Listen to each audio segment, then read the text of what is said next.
దత్తపుత్ర పెళ్లికి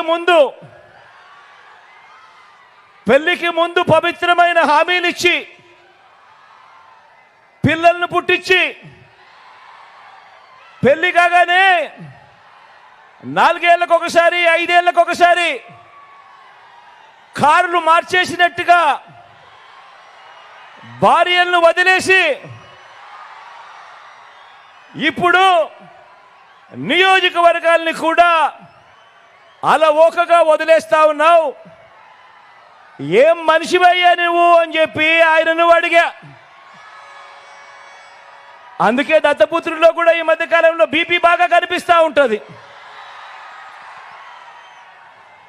అయ్యా దత్తపుత్ర, ఒకసారి చేస్తే పొరపాటు, మళ్ళీ చేస్తే దాన్ని అలవాటు అంటారయ్యా దత్తపుత్ర. పవిత్రమైన సాంప్రదాయాన్ని నడి రోడ్డు మీదకి తీసుకురావడము, ఆడవాళ్ళ జీవితాలను చులకనగా చూపించడము ఘోరమైన తప్పు కాదా అని అడుగుతా ఉన్నాను. ఇది నేను అడిగితే తప్పు అట. నిన్ను చూసి ఇదే తప్పు ప్రతి ఒక్కరూ కూడా చేయడం మొదలు పెడితే, ఇలా 5 ఏళ్లకు ఒకసారి 4 ఏళ్లకు ఒకసారి భార్యలను మార్చడం మొదలు పెడితే అక్క చెల్లెమ్మల బ్రతుకులేం కావాలి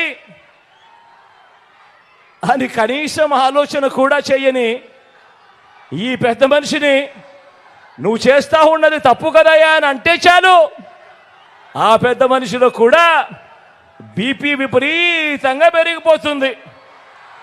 ఇలా ఊగిపోతూ ఉంటాడు. చేతులు ఊపేస్తాడు, కాళ్ళు ఊపేస్తాడు, తల ఊపేస్తాడు, అన్ని ఊపేస్తాడు. ఆయన బీపీని అసలు తట్టుకోలేము.